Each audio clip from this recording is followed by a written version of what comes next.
Hello, नमस्कार बच्चों। अगला जो हमारा टॉपिक है ये है शब्द विचार। वर्ण का जो टॉपिक था वो मैंने आपको पहले करा दिया है, वर्ण विचार पूरा कंप्लीट हो गया है। दूसरे नंबर पर था शब्द विचार जो कि आज से शुरू है।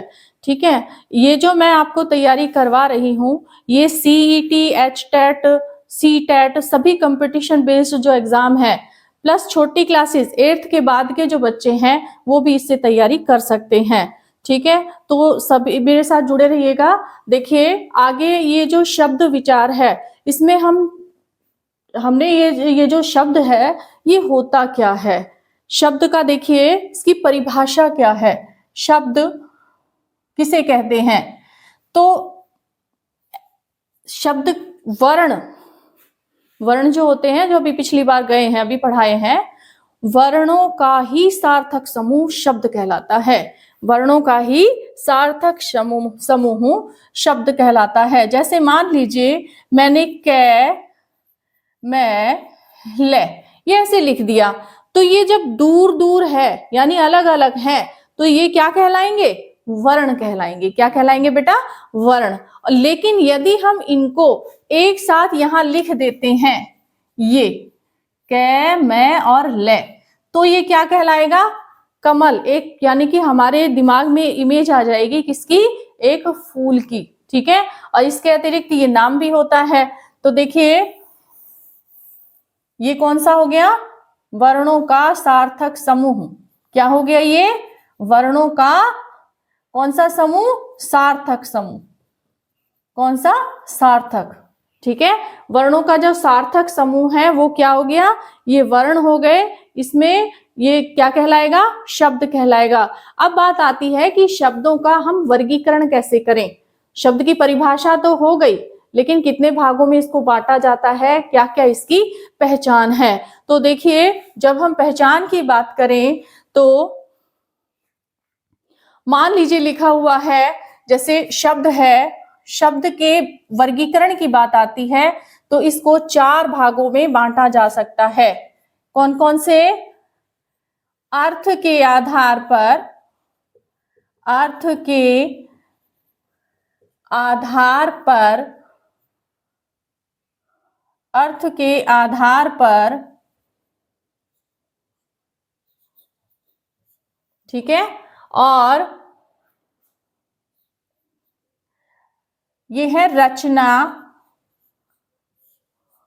या बनावट के आधार पर, बनावट के आधार पर। ठीक है, अगला जो तीसरा है ये आता है इसका प्रयोग के आधार पर। किसके आधार पर? प्रयोग के आधार पर।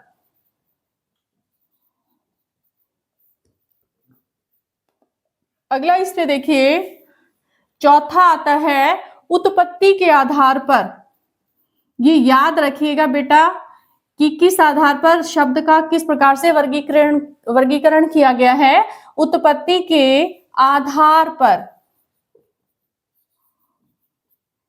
ठीक है, उत्पत्ति के आधार पर, प्रयोग के आधार पर, रचना या बनावट के आधार पर।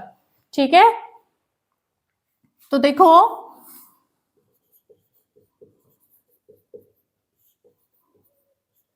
इसमें सबसे पहले है अर्थ के आधार पर। तो अर्थ के आधार पर इसके कितने भेद होते हैं? 2 भेद होते हैं, एक सार्थक और दूसरा होता है निरर्थक। कौन सा होता है? निरर्थक। ठीक है बेटा, अगला आता है रचना के आधार पर। तो रचना के आधार पर हम देखें तो इसके कितने भेद होंगे? 3 भेद होते हैं। कितने भेद होते हैं इसके? 3 भेद। अब सार्थक किसको? जिसके सार्थक जिसका अर्थ निकलता हो, निरर्थक जिसका अर्थ नहीं निकलता हो। तो इसी आधार पर देखिए रचना या बनावट के आधार पर अगर हम देखें तो इसके 3 भेद होते हैं।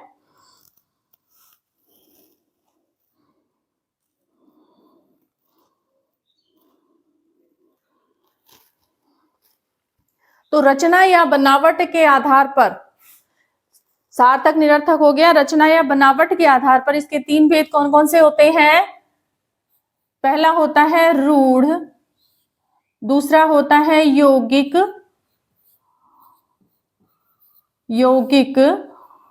तीसरा होता है योग रूढ़। कौन सा होता है? योग रूढ़। ठीक है बेटा, रूढ़, यौगिक और योग रूढ़। प्रयोग के आधार पर इसके दो ही भेद होते हैं। एक होता है विकारी और दूसरा होता है अविकारी। दूसरा कौन सा होता है? अविकारी, जिसे हम क्या कहते हैं? अवयव भी कहते हैं, अवयव। ठीक है। इसी प्रकार से उत्पत्ति के आधार पर कितने भेद होते हैं? 4 भेद होते हैं। उत्पत्ति के आधार पर कितने भेद होते हैं? 4 भेद। कौन कौन से होते हैं? देखिए, तत्सम, इनके बारे में डिटेल भी हम पढ़ेंगे। ठीक है, तत्सम, तद्भव, देशज और विदेशज ऐसे शब्द। ठीक है, तो देखिए शब्द के कितने प्रकार से वर्गीकरण किया गया? 4 प्रकार से किया गया। अर्थ के आधार पर 2 भेद होते हैं और रचना या बनावट के आधार पर 3 भेद होते हैं। प्रयोग के आधार पर 2 भेद होते हैं, जबकि उत्पत्ति के आधार पर इसके 4 भेद होते हैं। तो ये हो गया आपका। अगला देखिए, इसमें अगला देखिए, पहले हम आज जो काम करेंगे वो केवल अर्थ के आधार पर करेंगे कि इसके कितने भेद होते हैं और इसको किस प्रकार से बांटा गया है, कौन कौन से भेद होते हैं, उसी की डिटेल हमें देखनी है। एग्जाम में पर्यायवाची शब्द, आपके एकार्थी अनेकार्थी शब्द जो आते हैं वो इन्हीं में से आते हैं। इसलिए आज का जो टॉपिक हमारा होगा वो यहीं तक होगा। अगली क्लास में हम इन टॉपिक्स में से काम करेंगे। ठीक है बेटा, तो अगला देखिए,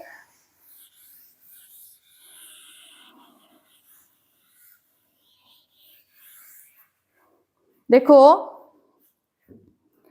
ये है सार्थक शब्द। क्या है?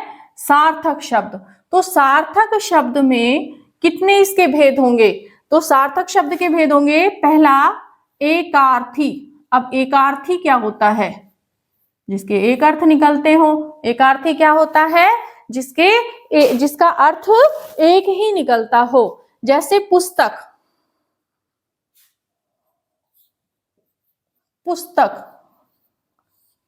पहाड़। ठीक है, तो ये ऐसे शब्द हैं कि जिनको अगर नाम बोला जाए तो हमारे सामने इमेज एक ही आएगी। पुस्तक है तो पुस्तक की ही इमेज आएगी, पहाड़ है तो पहाड़ की ही आएगी। ठीक है, इस तरीके से एकार्थी शब्द किनका एक ही अर्थ निकलता है। ठीक है बेटा, अगला जैसे मान लीजिए दूसरा इसका भेद आता है, वो होता है अनेकार्थी। अब ये अनेकार्थी क्या है? वो तो था चलो एकार्थी है, ये है अनेकार्थी। बहुत ध्यान से देखिएगा बेटा, एग्जाम में इससे संबंधित क्वेश्चंस आते ही हैं। ठीक है, तो मेहनत तो आपको करनी पड़ेगी। अनेकार्थी, अनेक यानी अधिक, कि शब्द तो एक है लेकिन इसके अर्थ अलग अलग हैं। शब्द तो एक है लेकिन अर्थ अलग अलग हैं। अब जैसे कैसे देख लीजिए आप लोग, जैसे लिखा हुआ है कनक, अब ये कनक है, इसका क्या अर्थ हो सकता है? कनक कनकते 100 गुनी मादकता अधिकाय, या खाए बोराए संग व खाए बोराए। मतलब कनक कनकते 100 गुनी, कि धतूरा और सोना दोनों का नशा ही ऐसा होता है कि दोनों ही हर परिस्थिति में क्या होते हैं? मदहोश होते हैं, यानी कि उनको किसी और चीज का ख्याल नहीं रहता। तो देखिए कनक कनकते, कनक क्या हो गया? सोना हो गया, और कनक क्या हो गया? धतूरा हो गया। ठीक है, इस प्रकार से। अगला कनक के बाद क्या आएगा? मान लीजिए हम लिख देते हैं अंक। जैसे हमने लिखा अंक, तो अंक में देखो अंक क्या होता है?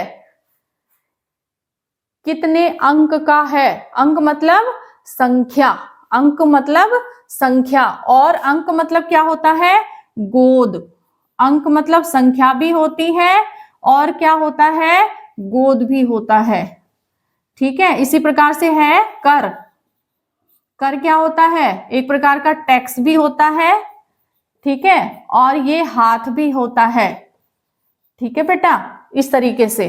ठीक है, और कनक का मैंने आपको बता भी दिया है, सोना भी होता है और धतूरा भी होता है, और धतूरा।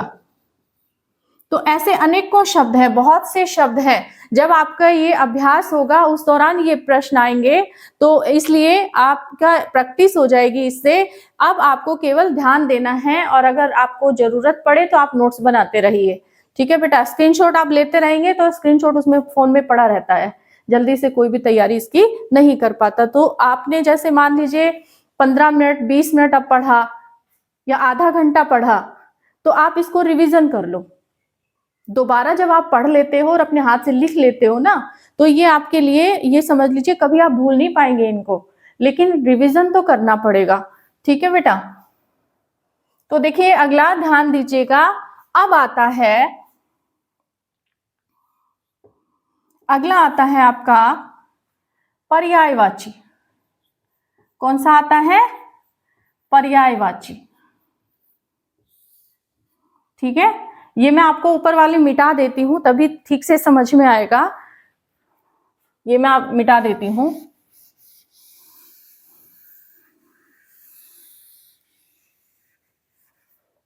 ठीक है बेटा, तो देखिए एकार्थी जिनका एक ही अर्थ निकलता है, जैसे पुस्तक है, पहाड़ है। अनेकार्थी की शब्द तो एक होता है लेकिन उसके अर्थ अनेकों निकलते हैं। ठीक है, इसी तरह से है पर्यायवाची शब्द। पर्यायवाची किसको कहेंगे? पर्यायवाची है एक शब्द है, उसके पर्याय अलग अलग हैं, यानी एक नाम होगा उसके नाम अनेकों भी होंगे। जैसे यदि हम किसी भी ईश्वर का नाम ले लें, जैसे कृष्ण, कृष्ण है, तो इनको क्या क्या कहते हैं? कृष्ण को क्या कहते हैं? वासुदेव भी कहते हैं। ठीक है, देवकी नंदन भी कहते हैं। ठीक है, और क्या क्या कहते हैं? गिरधर भी कहते हैं। मेरो तो गिरधर गोपाल दूसरो ना कोई। ठीक है, अगला है, मान लीजिए जैसे लिखा हुआ है दूसरा अग्नि। अग्नि किसे कहते हैं? अग्नि का क्या क्या अर्थ निकल सकता है? आग भी होता है, पावक भी होता है, और हुतासन भी होता है। ऐसे बहुत से नाम होते हैं। ये जैसे जैसे आप अभ्यास करोगे आपको याद होते जाएंगे। ठीक है, जैसे जैसे लिखा हुआ है जल, तो जल का क्या हो गया? पानी भी हो गया,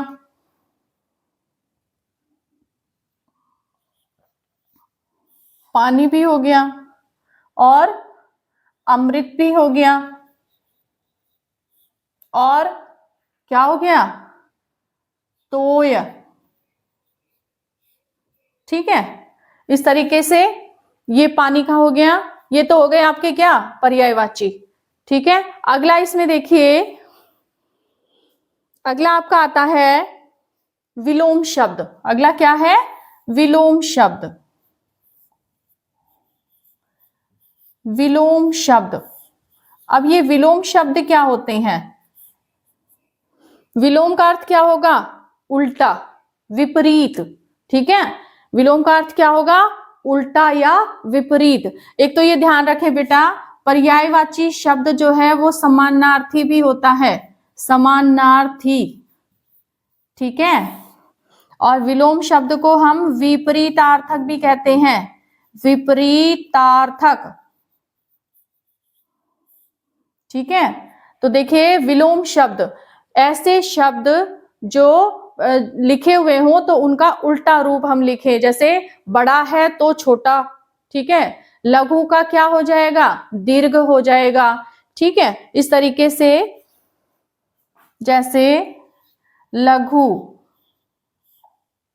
क्या हो गया, लघु का दीर्घ। लिखा हुआ है कृतज्ञ, कृतज्ञ तो क्या हो जाएगा, कृतघ्न,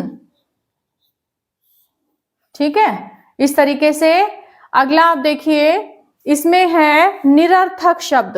अब ये निरर्थक किसको कहते हैं, तो देखो निरर्थक शब्द किसे कहेंगे हम, यहां देख लीजिए, ऐसे शब्द जिनका कोई अर्थ नहीं निकलता, निरर्थक, नि अर्थ, कोई अर्थ नहीं है उसका, तो ऐसे शब्द जिनका अर्थ नहीं निकलता लेकिन वो सार्थक शब्दों के साथ ऐसे ही जोड़ दिए जाते हैं। जैसे ऐसे शब्द जिनका कोई अर्थ नहीं निकलता लेकिन वो सार्थक शब्दों के साथ जोड़ दिए जाते हैं, जैसे रोटी, वोटी, खाना, वाना, ठीक है। जैसे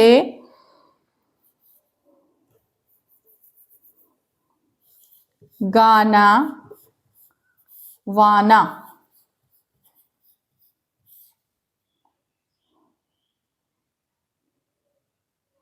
जैसे